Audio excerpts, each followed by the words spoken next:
And we first began to be involved with mission work in Belize back in the early 2000s. I'm thinking 2003, 2004, with medical mission trips down to Belize. And then when the Diocese of Belize wanted to start a school in San Pedro, we were contacted to help them do that in the summer of 2005, I believe.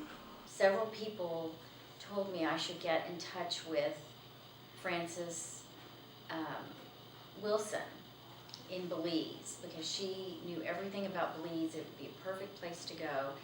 And they started to see that on the island there were a lot of children not in school, and they were primarily from this one neighborhood. And so they thought that they would build a resort on the island, and with the money from the proceeds from the resort, they would build a water treatment plant for the neighborhood of San Mateo, and then they would build an Anglican church, and then they would build a school. When they began to present their plans, the mayor at the time said, what we really need is a school. And so they began fundraising, and so that began Holy Cross, and that began our relationship with the school. When the school started, they just barely had 3 rooms and nothing in it. I mean, no furniture, no textbooks.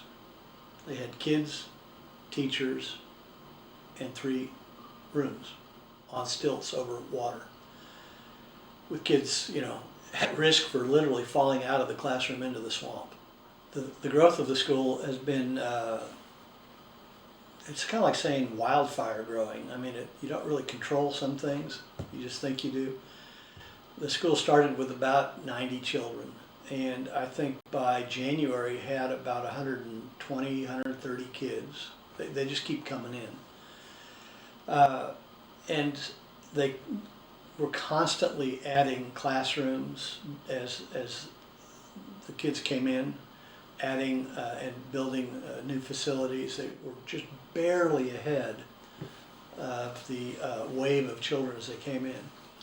But one of the kind of funniest examples of how they grew was Francis and Vernon, the missionaries at the school, were hard working and decided to take a long overdue vacation. They left for about a week to go relax and fish on their boat. And they told everybody, the teachers and the principal and the staff, to enroll the same number of kids for next school year. When they got back a week later, what they found out is that they enrolled 200 kids in their absence, but that they had not re-enrolled the 200 kids that were already in the school. And so overnight, they doubled.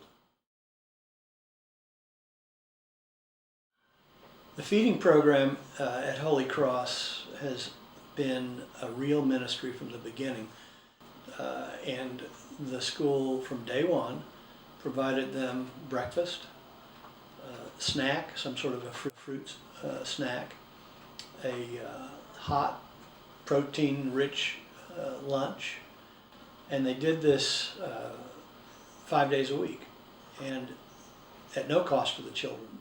The cost to do that in the beginning was $5 per child per week. If you multiply 500 kids times $1 a day, that's $500 a day times 5 days a week. That's $2,500 a week. And you can see that what's very inexpensive for one child, $1 a day, for a whole lot of kids for a whole lot of months, it gets to be pretty expensive. So there's a huge need to support the feeding ministry, because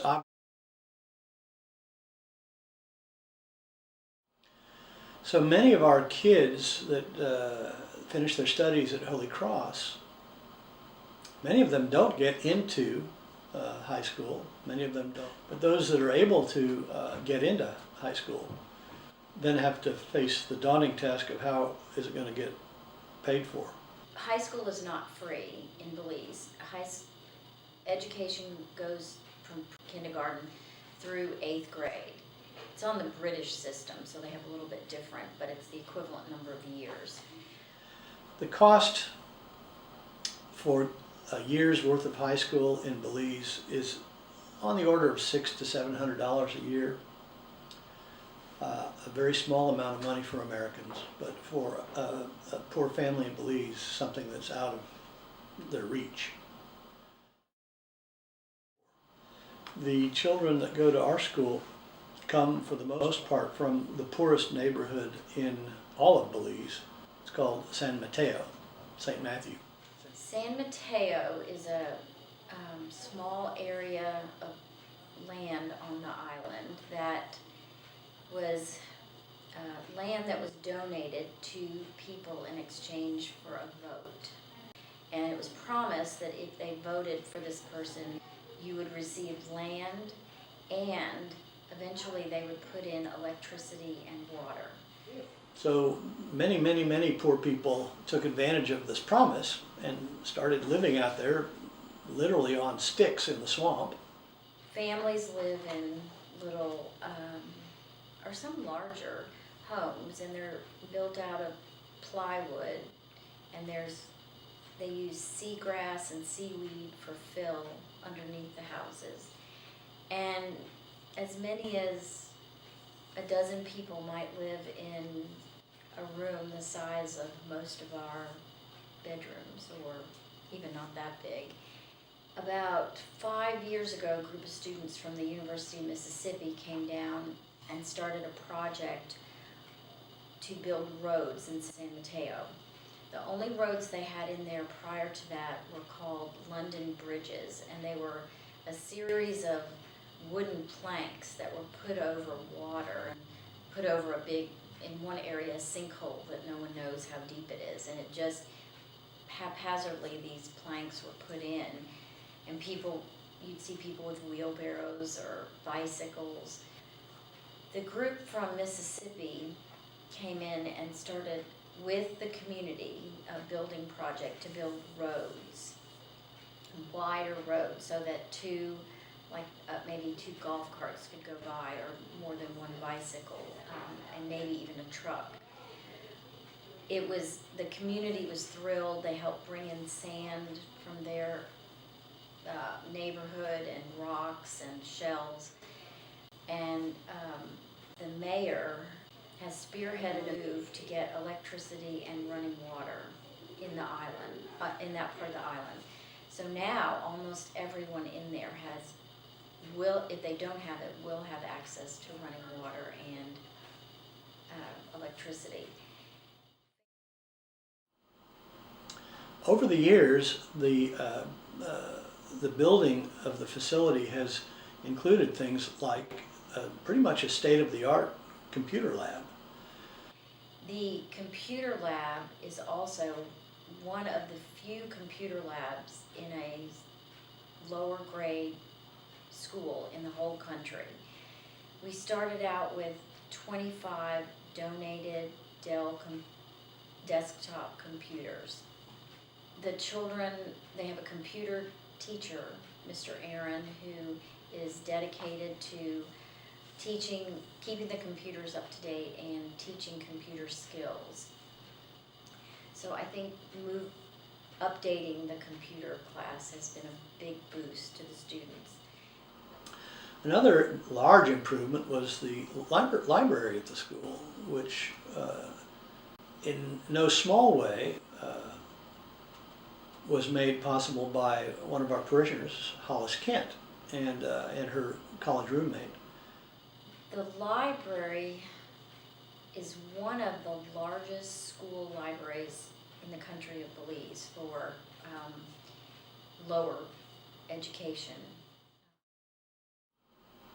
For those charged with nurturing and growing the school, the big challenge has been, is, and will continue to be what you'd call sustainability.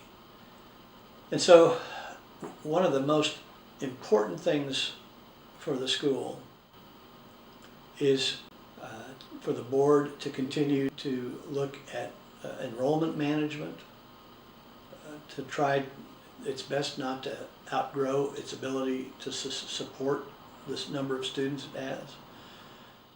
Right now, there are 425 students. And it will probably stay about that